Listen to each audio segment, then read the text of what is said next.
So several things converged to make the proper implementation of the liturgy a disaster.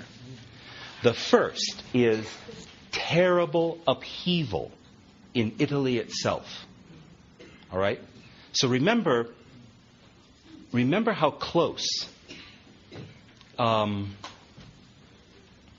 VI was to the people who were suffering in Italy during the terrorist activity, the Brigata Rossa, the assassination of Aldo Moro, etc., etc. Paul VI was very close to all of that. He offered himself as an hostage in exchange for Aldo Moro. So I think that drained a lot out of him, number one. Number two, the monks at Solesmes were commissioned with producing the new editions of Gregorian Chant for the new liturgy. The new liturgy was promulgated in 1969. The new edition of the Graduale Romanum in 1974. What happened in those 5 years, in that interim, after the liturgy was introduced, but before the proper texts were prepared? I'll tell you what happened. The St. Louis Jesuits happened. Ray Rep happened. That was before that. That was as early as 65. Yeah, well, I mean, it was already happening. Exactly. You're exactly right. Sons of God, hear His holy word. Welcome to the table of the Lord.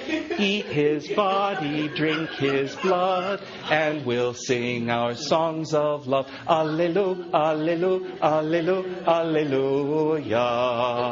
Now, you tell me. On the other hand, we've got Gaudeamus, sons of God. You can see where I'm going with this, and it's not pretty. The church popularized. Well, it was just a perfect storm, and I did this in the liturgy class. It's a perfect storm of all kinds of things. There is an intellectual backdrop. And that intellectual backdrop, of course, is Romanticism, which comes to the Anglophone consciousness with the 1798 publication of the second edition of Wordsworth and Coleridge's Lyrical Ballads, in which William Wordsworth writes that poetry is to be understood as the spontaneous overflow of emotion recollected in tranquility. In other words, Wordsworth is saying that what is authentic, what is real, and what is genuinely beautiful is what is spontaneous. And anything else is inauthentic. Well, whatever else Gregorian chant may be, it's not spontaneous. I mean, the very fact that we're dealing with melodies that have been around since, in some cases, the 6th century is an indication of how not spontaneous this is. But this is. That's pretty spontaneous, yeah. So, At that time, in the late 60s when this was happening, did the priests coming out of the seminaries, did they know how to chant? Were they taught how to chant? Yes.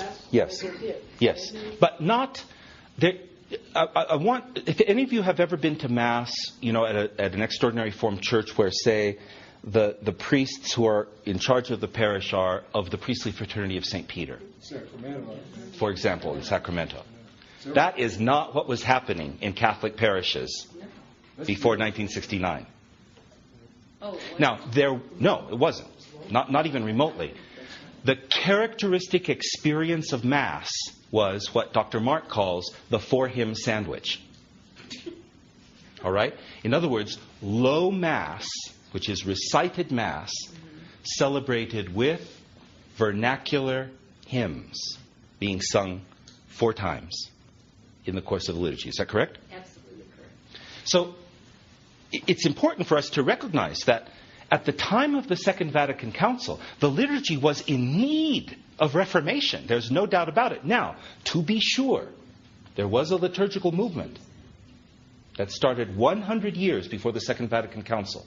And the first great salvo of that movement is Don Prosper Guéranger himself. But it continued right up to the brink of the council with figures like Romano Guardini. Liberals, before the council, inspired by the liturgical movement, wanted more Catholicism, not less. After the council, that paradigm changed completely. It was less Catholicism, not more.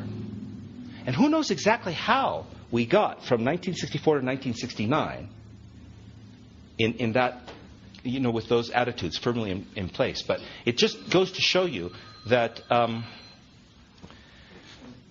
the best of all the plans of mice and men, right?